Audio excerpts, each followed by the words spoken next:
All right, I'm going to give just another minute or so for everyone to come in who is joining us live. Hi, everyone. I'm Monica Samuels. I'm the Director of Sake and Spirits for Vine Connections.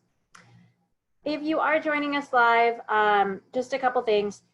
Please feel free to pop any questions into the Q&A or comments into the chat. I will be keeping an eye on both of them to try to answer your questions live as much as I can. I'm very excited about this webinar today. Feels like a long time coming that we've been building our craft spirits portfolio, and I think it was really worth the wait. So we're going to talk about it a little bit today. I think we can go to the next slide. So in introducing our craft spirits portfolio, I think what's really important to me to communicate is that at Vine Connections, we've been very stubborn about only representing our categories and only really representing what makes sense to the company. You won't see us coming out with a value wine from a trendy new part of Europe just because someone wrote about it. And we really feel like our portfolio in general needs to be very holistic, and everything needs to be here for a reason. So although we've been hearing so much about craft spirits, and we'll talk a little more about consumer insights and how that category is soaring, we wanted to make sure we were doing this very thoughtfully. So we've pulled together a lineup of spirits that come from the Andes and Japan, which are the regions that we represent best. And I'm excited to dive a little further and explain why each of these belongs in our portfolio. So just taking a look at consumer insights and the consumer demand for this category, growth in the premium spirits category sales, which is everything that's retailing at over $35 on the shelf. So definitely not well products. These are more top shelf products that people are enjoying more and more at home, up 24%. Growth in the Japanese whiskey exports to the US is up 32%. And I'm sure this comes as no surprise to anyone who's watching. I feel like my inbox every day has some new award that a Japanese whiskey has gotten, or some anecdote about how producers just can't keep up with the demand. So we're very, that being said, there's a lot of Japanese whiskey that is presented as such and might not be Japanese whiskey. And so we're really excited to have a product that has a ton of authenticity and integrity and credibility, but also it's been shown to us that this is what the consumer is looking for. And then in vermouth sales, the growth is 59%. I think that the vermouth culture has really changed a lot. In the US, people are drinking more vermouth at home. They're enjoying, along with lower ABV cocktails, enjoying vermouth spritzes. And I think there's something about that vermouth culture that's really appealing that we'll talk about as we dive deeper into La Fuerza. And then the growth of Japanese gin, specifically Japanese, exports to the US is up 92%. This is a relatively new category, even in Japan. And we'll talk about why there's so much allure around specifically Japanese gin as we go a little further. But getting started into our products, I think we're going to start by talking about Sunday's Whiskey. So Sunday's Whiskey is a project that is a partnership between Vine Connections and a restaurant group in Hong Kong. And one of the main points that Sunday's Whiskey really wants to communicate to the end user is to enjoy a highball. And what I really love about this is highballs are extremely refreshing. And I think that a lot of whiskey marketing really pushes very boozy drinks, and it's all about the old fashioned and the Manhattan, or just drinking it straight. And I think it can be a little intimidating and also not very seasonal. We're in summer right now, where I don't think people are ordering a ton of Manhattans, especially without ice in them. And something like a highball that is just so simple, but can really be perfected to an art form and is exactly what you want in this heat. You know, there's a good club soda has a little bit of salinity, really good concentration of bubbles. It can really lift all the characteristics in a whiskey, where when you're looking at the back label, you're struggling to find these by just sticking your nose in a glass of whiskey, because all you can get is the alcohol burn. Really, the club soda opens up all of these aromatics and makes it a lot more layered. And I think it's just a much more convivial way of thinking about drinking whiskey. A lot of traditional whiskey marketing, you think about pouring yourself 2 fingers of whiskey in a rocks glass alone on your leather couch. And I think that the highballs really bring people together, and Sunday in general, which we'll talk about a little bit behind the meeting, but Sunday is this industry secret. You know, most people, if they get to a certain point in their hospitality career, they have Sundays off. It's a day where you go patronize your friends' establishments. It's not a Saturday night where you're going to wait 2 hours for a table and be kind of with a crowd of people who don't go out to dinner, go out to eat very much. It's really about people in the know and kind of sharing this culture with each other. And in going to the next slide, you'll kind of see that driven home, because it's really made by restaurateurs for restaurants and people who aren't beginners to this eating and drinking culture. You know, people who really have a palate for identifying what is a higher quality than others. So the Sundays team, the main players on the Sundays team are Lindsay Jang, who you can see pictured here. She's the very fit woman with a lot of tattoos. There's Lindsay Jang, Elliot Faber, who's in the top left. You can see him doing a whiskey tasting here. And then Matt Abergel, who is the chef of the restaurants that they work together with. So this trifecta of influencers, they all came from Canada, and they settled in Hong Kong and opened a restaurant group that quickly their restaurants, Yardbird, Ronin, Sake Central, Sunday's Grocery, rose to every time there would be Asia's top 50 best restaurants, even top 50 restaurants in the world, you'd always see something from this group. And people were really, so many restaurants ensuing after these openings were really modeled after the culture and the energy created by this team. And so meeting them, I knew that there was an opportunity to do something very cool together, because they've always been pioneers in everything that they've tried to introduce in Hong Kong.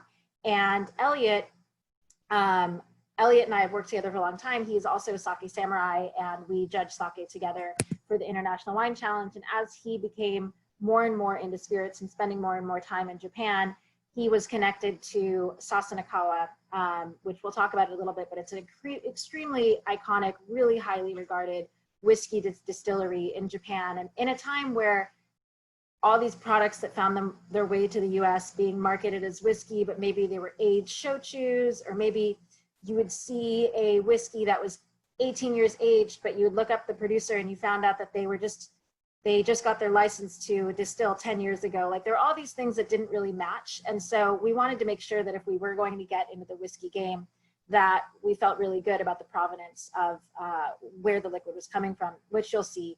So, you know, these guys, I think, are really tastemakers. They really are on the front line of all kind of coming trends in Hong Kong and abroad. They are in the process of opening a restaurant in Los Angeles. So they've been doing a ton of teasing the market and pop-ups in LA and New York. And Matt himself, who's the chef and designer of these labels, he has several cookbooks out that have really great circulation in the US. So I think that eventually this team will really need no introduction as we get going with the Sundays project. So talking about the whiskey itself, the whiskey is from Sasanakawa. Sasanakawa is from a part of Fukushima called Koriyama. Koriyama is very highly regarded for their incredibly soft water. And it's also a really great place for aging whiskey because of the diurnal temperatures that really accelerate the aging. So Yamaguchi-san, who is the master blender of Sasanakawa Shuzo, and I like to make that distinction because with whiskey, in Japanese, we have this word shokunin, and shokunin means the master or the artisan. That shokunin master word is applied to the blender and not the distiller. So there really is this art and mastery behind blending. And the Sundays team, they related a lot to Chef Matt and how he makes their food just so craveable just by coming up with the exact recipe of seasonings. And so Yamaguchi-san is kind of the chef behind the whiskey. And his vision was to create a true world whiskey by taking some whiskey that he produced at Sasanakawa Shuzo, malt and grain whiskey, and also pulling some whiskeys from the best whiskey producing areas in the world, bringing all this to Koriyama, diluting it with this incredibly soft water, barreling it in a lot of port and sherry casks, which are very rare for a bottling that's not a single cask bottling because they're very expensive, but they do give that extra spice and seasoning and complexity to the whiskey. And aging it, so blending it with the soft water, aging it in these expensive, unique barrels with this diurnal temperature that's going to all of a sudden, the youngest whiskey in here is 3 to 4 years, but you'll taste it and it tastes much older. And there's many older whiskeys blended in here. And they wanted to make a whiskey that was very approachable, because I think we read so much about Japanese whiskey, and I think people dip their toe in the water, but they are a little, someone who's drinking a gin and tonic, if you give them a peaty whiskey to drink straight, they're not going to easily transition there. But I think Sunday's whiskey, it's not peaty at all. So although it does have a lot of layers and complexity, it's not peaty, so it should be really approachable. And it's just a blend that Elliot and Yamaguchi-san went back and forth over the years to really make sure that they have a whiskey that makes the best possible highball. And I'm really excited for you to test drive that yourself. And I would say that you always want to do some sort of citrus expression in this highball. I would try it before and after you add the citrus to really see how that whiskey changes and how it really lifts the character of the whiskey. So that is Sunday's whiskey. Very excited for you guys to check it out. Moving on. So next is La Fuerza Vermouth. I'm really excited about this project. You'll see here on the bullet points, La Fuerza is actually a vermouth bar in Buenos Aires. Time magazine awarded it top 100 greatest places in the world to go to in 2019. And as someone who has had a lot of fun at La Fuerza, I can really endorse that statement. There's something about the energy of this like vermouth bar where it's totally acceptable to start drinking in the early afternoon. You're drinking so many low ABV cocktails that they're very sessionable, and this very elbow to elbow, just spilling out into the street energy of people eating and drinking and eating foods that really make your mouth water, anchovies and olives and briny foods that make you want to quench your thirst with something like a vermouth spritz. It's really just intoxicating to be around. And so it's 4 partners that are all experts in the industry that came together for La Fuerza, and including Sebastian Zucardi and the Zucardi family, which are one of the most highly respected families in Argentina. I think if you guys do know about Argentine culture, one of the really pronounced things about Argentine culture is how Italian influenced it is. It's really the just stunning architecture, the convivial attitude of eating and drinking. There's so much Italian influence in this culture, and so you can really see that in the vermouth. And this is a vermouth that really punches above its level. As you can see here, it was the only non-European vermouth that was a medal award in the 2019 International Wine and Spirits Competition. So I think that this is really paving the way for South American vermouths in the future. And talking about some more applications for La Fuerza, lower ABV, I know that most of my friends, we're all trying to figure out how to drink all day and still feel okay the next day, and spritzes are a huge part of that, especially in the summertime. And it's not the only way to enjoy it. We have some amazing La Fuerza cocktails on our website as well. The botanicals for La Fuerza are hand harvested in the Andes Mountains, and they're really unique and they really come through. The red is made from Malbec and the white is made from Torrontés. And I think with the white, you really get the herbaceousness and the floral contributions from the botanicals, where with the red, you're getting much more of a dark fruit and berry and spice. And I personally think the best way to enjoy it is with soda, because you really get all of those different layers and tasting notes of the vermouth. And this is something that is really competitively priced to be serving as a vermouth spritz cocktail. It's also in a 750, I think that it's great for people to drink at home, especially if you're drinking a couple ounces in a cocktail. I think you'll finish the bottle very quickly. So there is a lot of opportunity for places that this vermouth can find homes for.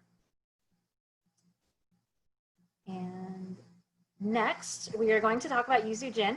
So as we were saying earlier, the volume of the exports of yuzu gin are up 92%, which is crazy. I think gin can be made anywhere around the world, and there are a lot of countries that really have adopted gin as their national spirit. But I think that what's so unique about having gin that's from Japan is the botanicals are so regional. And if you think about yuzu and ginger and Japanese teas, there's something about combining those in a gin that just really tastes like it couldn't be made anywhere else in the world. And we have partnered with Kyoya Distillery in Miyazaki. Miyazaki is this really amazing center for shochu. Shochu we'll talk about in a second, but this is an amazing shochu producer who also has a gin still. So he is using a sweet potato shochu base. So you're gonna have more savory depth of complexity than you would on just a light citrusy gin, but the yuzu is definitely front and center when you taste it. There are a lot of very kind of exotic, hard to pinpoint citrus botanicals that are used. You know, people always think of yuzu as being the Japanese citrus, but if you dig a little deeper, there's sudachi, there's hebes, there's hyuganatsu. So hebes and hyuganatsu are hyper regional to the Miyazaki region, very limited season. And so the distillery has gone above and beyond to procure enough of these botanicals to make this gin. And it's very small production, as you can see here. And the package, they came up on their own. It's really striking, really eye-catching. I think on a back bar, on the shelf at a retailer, on my bar here at home, it's something that you'll just continue to gravitate towards. So next, I think we're going to talk about our new shochus. So before talking about shochus, I wanted to just talk about shochu as a category because it's one of the most, I think it is the most widely misunderstood spirit out there. First and foremost, because it sounds a lot like another spirit. So just breaking up some misconceptions about shochu versus soju. So shochu is a Japanese beverage.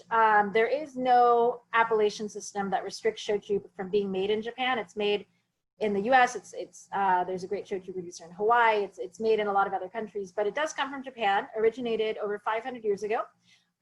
It's commonly made with sweet potato, barley, or rice. And we only bring in honkaku shochu. Honkaku shochu is a premium artisan category of shochu that must be single distilled with no additives. And so having something single distilled, it really reflects the flavors of the base ingredients. So when you have a sweet potato shochu, it has a smoky, savory quality. When you have a rice shochu, it's going to have a purity, just a really pure, clean rice quality. If you have a barley shochu, it's going to be very nutty. And it was really important to us to have that integrity to our ingredients.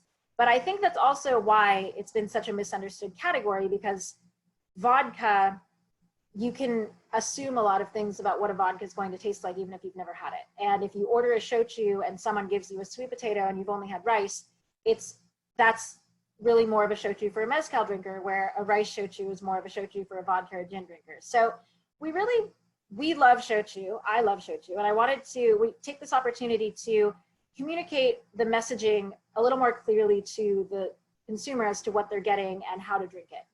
Soju, on the other hand, originated in Korea, and it's generally mass-produced and generally multi times distilled. So like vodka, you know, it's distilled 5-6 times to remove the flavor from the original grain, and then flavors and additives are added later to create a more pleasing palate. So it's kind of a different direction from where shochu headed. Unfortunately, they sound very similar, so people will continue to confuse them, I'm sure. But for you guys listening, shochu is a little more premium and much less likely to give you a hangover. No additives, single distilled. It's the lowest calorie alcohol you can possibly drink. 2 ounces of shochu averages about 40 calories, where I think 2 ounces of vodka averages 140 calories. So I think that means you can drink 3 times as much. And yeah, I mean, I think there's a lot of places that shochu can live. We have 2 that we're going to introduce, one that's 25% ABV and one that's 38%. So I think there's applications for mixologists that want to swap in something at 38% ABV for a gin or a vodka that they're using in a cocktail. And going back to that low ABV trend, shochu cocktails made with a 25% are just really sessionable, really easy drinking. And we'll dive a little deeper now. So starting with the ginger shochu. This is another producer from Miyazaki. They exclusively make shochu here. And this producer, Ochiai Shuzo, this man, the producer, he's known as kind of a mad scientist. I walked into his distillery the first time I met him, and he was making shochu from garlic in one still that was so fragrant, and not just in a way where it's hard to forget, and making shochu from pumpkin. And Miyazaki is known for ginger farming. And so an organic ginger farmer located close to the distillery approached him and said, would you like to try making something with this? And so this is actually 20% ginger in the mash. So when you say ginger alcoholic beverage, I think most people are expecting something that's sweet, that's artificially flavored with ginger, whether it's a ginger liqueur or ginger beer, which is why I generally don't order ginger cocktails, because I love the flavor and I hate the sugar. This is actually made from ginger, so there's no sweetness at all, and you're just going to get that really spicy, true ginger quality on the nose, more of citrus, secondary aromas, and I think it's really delicious just in a martini with a little floral vermouth, but it makes great cocktails. Like the La Fuerza, if you add a little soda here, it really, the floral notes in the shochu really, really come to the forefront. And yeah, it's a remarkable product, really great package, and we've gotten some traction, but I think that there are still a lot of other opportunities here for this shochu. And then 8,000 Generations is our rice shochu. So this is, we have been working with Chiyono Sono, a sake and shochu producer, for almost 20 years. Chiyono Sono is very dedicated to rice, more so than any sake producer that I can think of, to the point where they were the first sake producer to make junmai sake after World War II. And so there was a massive rice shortage in Japan that was so severe that the government had rationed how much rice each producer could get. So the idea of making pure rice sake or pure rice shochu was just unthinkable in a time where rice was so hard to come by. And this was the first producer to really make a statement that they were going to start making better quality sake and shochu and pure rice. And they started out as a rice wholesaler when they got into the industry. So they've had access to really high quality rice for centuries before most other producers did. 8,000 Generations refers to the specific area of Kumamoto Prefecture, Yamaga, which has a cultural site that is wishing 8,000 generations of prosperity to anyone who visits it. Something that we could all use, I'm sure. Being a shochu made by a sake brewery, they use yeast that has more sake aromas. So you're going to get a lot more ginjo aromas on the nose here, much more fruit and floral. And there is actually shochu. This is rice shochu that's made from rice, but then there also is a blending of a little bit of shochu made from sake lees. So both of these things, the yeast and the integration of the sake lees shochu, produce a shochu that really could only be made in a sake brewery. And it's, I really love this one on the rocks. It's so easy drinking, being only 25%, and the floral, the ginjo notes are really pronounced. You add a little, just a squeeze of lemon, all of a sudden it takes on more of a smoky quality, and it makes a great Bloody Mary if you want to have a lower alcohol, easier Sunday morning cocktail. I like to make a true Japanese Bloody Mary with wasabi instead of horseradish, shichimi 7 spice to rim the glass, soy sauce instead of salt. Can be a lot of fun. So that is our lineup of our new spirits. I think you can probably tell that I'm very excited. We really want to be very thoughtful in where these products go and make sure that the people who decide to work with us really understand why we're getting into this game and how, and the stories behind them. So please reach out to us. We have a lot of resources on our website. We did recently launch a World Spirits category on the website where you can look through all of these products in more detail and get to know a little more about the regions and the producers and the story. We have a lot of sample bottles that we're sending all across the country. So please do reach out to us if we can get you any information or product that's not available to you now. I don't see anything in the chat, so I think that's it, unless anyone has any questions.